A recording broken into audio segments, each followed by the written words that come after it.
In this video, I'm going to take you through my mixing template that I use for probably 99% of the mixes that I do. This is in Cubase, however you can adapt it for any DAW that you use.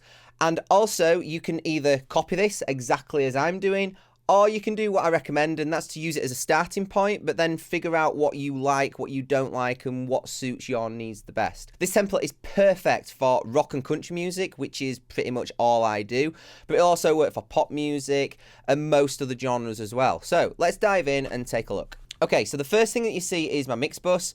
There are then a ton of effects channels and some group tracks as well. So let's take a look at the mix bus, because I like to have a top-down approach from mixing. I like to treat the mix bus and kind of get the mix vibing from there, and then go through each of the individual channels. So it starts with a console emulation by Slate. This is the virtual mix bus, and I'm using the SSL, the Brit 4K-E. I really like the SSL sound, particularly when you start driving it into the red. It saturates really nicely and it thickens up the mid-range. The drive knob is also really useful as well if you want a little bit more of that SSL grit. Next is my mix bus compressor. I'm using a Focusrite Red 3. Again, it's the Slate emulation. Very small amount of compression. We're only using a 1.5:1 ratio.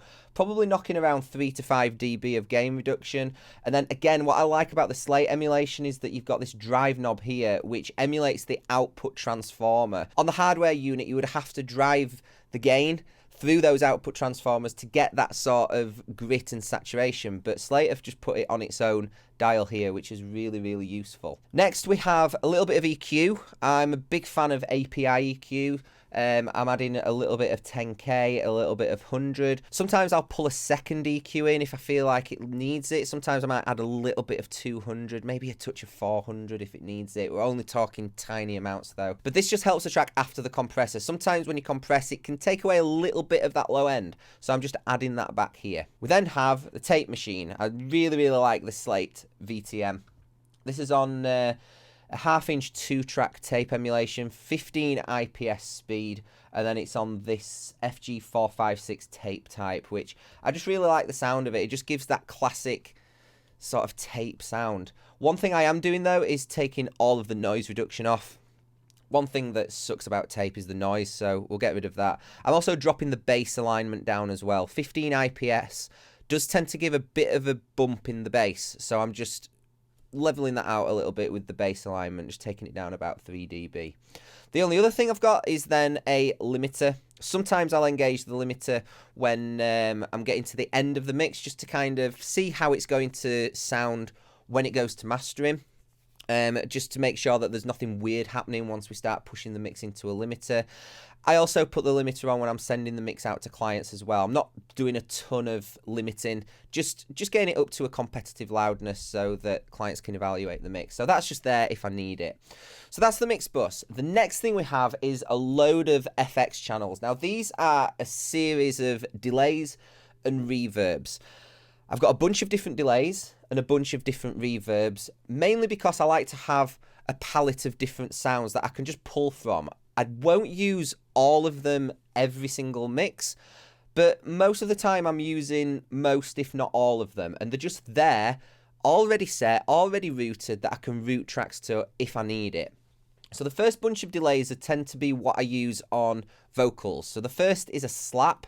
This is just a generic tape slap. Tape slap is around 166 milliseconds, so it's just a mono tape slap, straight up the middle. I then have an 1/8 note delay. I like to have that set to dotted at the moment. I tend to have that on like a full 1/8 note. If it's a quicker song, I might drop it down to 1/4. But again, it's just a digital delay. If you want to kind of filter some of the lows and the highs out, you can do that. But it's just an 1/8 delay just to add some depth to the vocals. The next thing is my throw delay. Again, I'm using repeater. Really like this because it's got a ton of different delays all in one unit. And this is just a full note delay. So this is for those big, long vocal throws. Okay, so let's have a listen to those. Let's have a listen to the slap first. 'Cause with you I've got it all.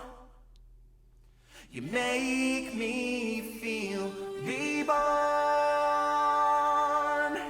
So just add some nice depth. Let's put the 1/8 note in.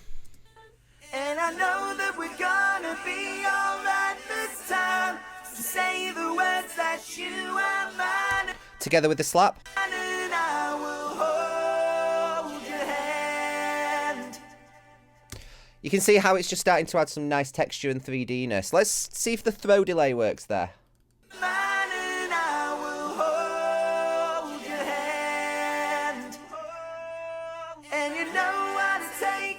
You get the idea. Probably wouldn't use that in that instance, but the throw delay is there if you just want to use it. Next, we have a guitar delay. So this is what I tend to run my guitar solos through. This is an eighth note on one side and a quarter note on the other. I tend to like to pan my guitar solos ever so slightly to the left. So that's why I have a longer delay in the right. It just adds space and some 3D-ness to the guitar solos. Let's take a look at that.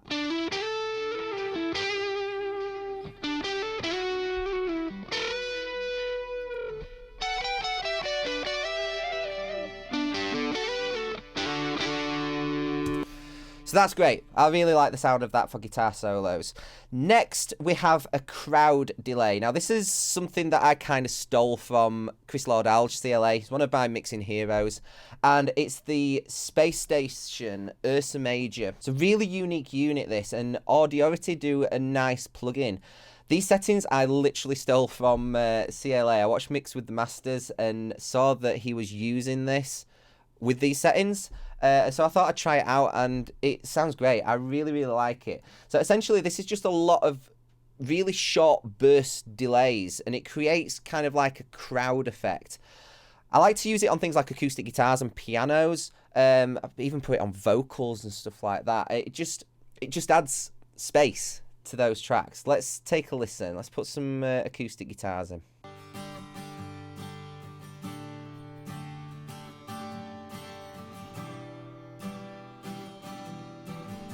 So just really, really short. Really, really short. It sounds great with piano as well.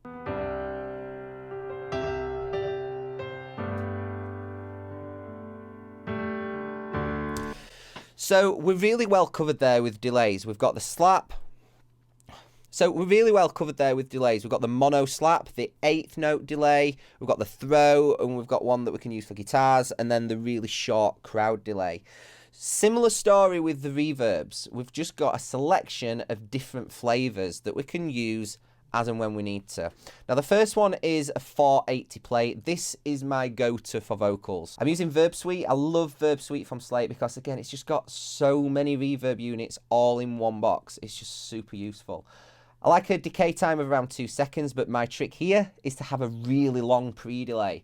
I'll put at least a 150 millisecond pre-delay on. Sometimes I might even go up to 200. What that does is it allows you to have the reverb higher in the mix, but without getting in the way of the vocal. By having such a long pre-delay, the vocal is still intimate, the vocal is still very forward, but then you can afford to push the reverb up and make it sound big and lush.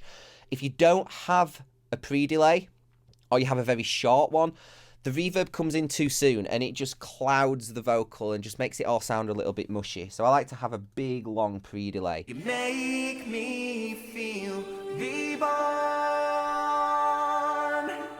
and I know that we're gonna be alright this time. To say the words that you are mine, and I will hold your hand. So you can hear that reverb sounds really, really lush, but that pre-delay is playing such a crucial role, getting the reverb out of the way of the vocal. So something worth trying. Experiment with long pre-delays on your vocal reverbs. The next one we have is a room reverb. This is a Sony unit. Again, I'm using Verb Suite because it's got all of these all in one box. And this is a short room sound. I like to use this for drums. I do have some EQ before it as well to make it really bright. So I've got a 1.5K shelf, about 12 dB, 11, 12 dB. And this is just a really bright room. It sounds great on drums. Let me show you.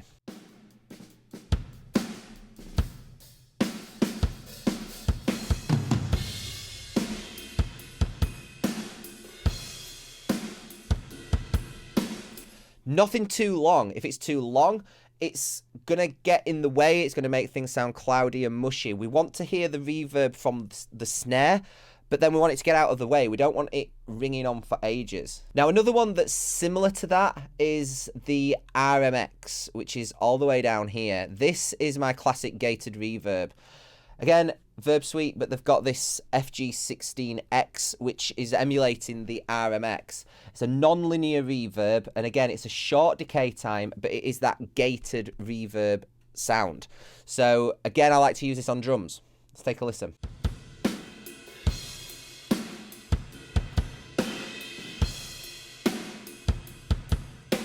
Together with the Sony Room,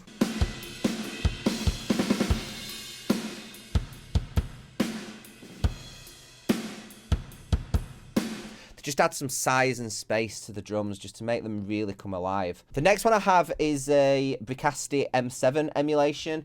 This is the Marble Foyer setting.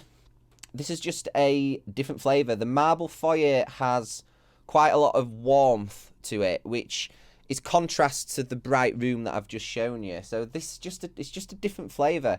I like to use this on things like strings, pianos, maybe even guitars as well, just to add some size and some weight to them. Let's take a listen to what that sounds like.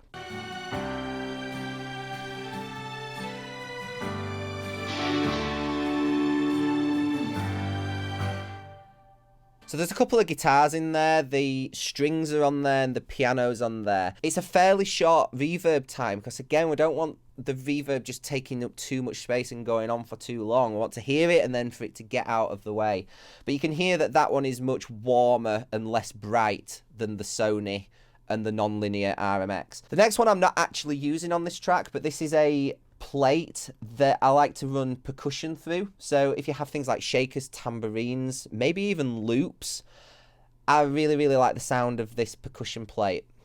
It's the FG224. I'm not really sure what unit this is emulating, but it is literally the preset is percussion plate. Tried it, it sounds really great on tambourines to get a really big sound from them. The final one we have is a hall reverb.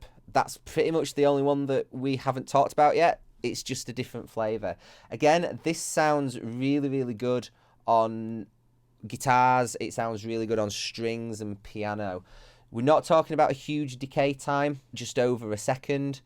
This is the FG3000. I think this is emulating a Line 6 unit. I may be wrong. Again, it's just on the preset warm hall. So it's kind of similar to the Marble Foyer. It's maybe a little bit more in the lows. Let's take a listen to what this is on and what it's doing.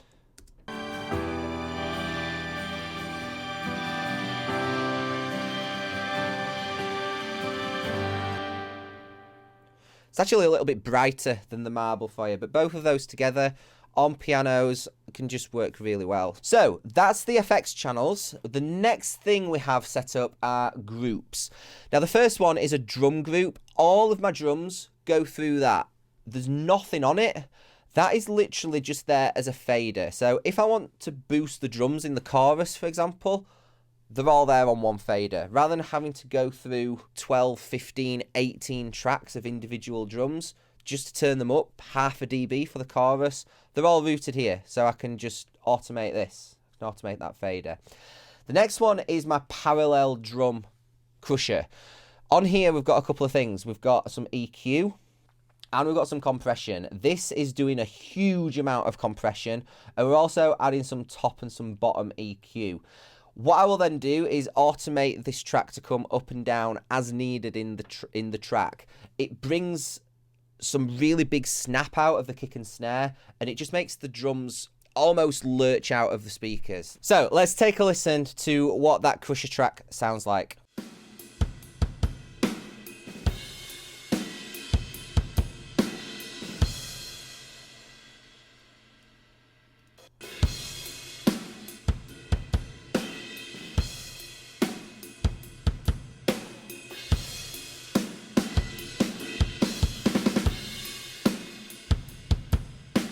So straight away, as soon as we turn that up, you can hear more snap from the snare, more snap from the kick. And that's even without any processing on the drums yet. We haven't even started mixing that. But that's going to be really crucial to getting the drum sound to pop out of the speakers. And it can be useful to automate up in the chorus and then take out in the verses and just bring it in and out where you really want the drums to smack that little bit harder. After that, we have the guitars. This is just a group for all of the guitars to go through. Similar to the drums, if I want to turn the guitars up for the chorus or for a section, they're all there on one fader. Rather than having to go through all of the individual guitars, or the client comes back to me and says, sounds really great, but can we just get the guitars up or the guitars down? It's there on one fader. I do have a little bit of EQ. It's the CQ from Soundtoys. I just really like the sound of this on guitars. It's just adding a little bit of lows, a little bit of highs, not much at all. Next, we have my secret weapon when it comes to vocals. This is the Dolby bus. Behind me in the rack, I've got a pair of vintage A360 Dolbys. These add some unbelievable sheen to vocals. All of my vocals are going through these with the exception of the lead. So this is the doubles, the harmonies, the backing vocals. Let me show you what these do to vocals. Sign that you were mine. 'Cause with you I've got it all. You make me feel reborn.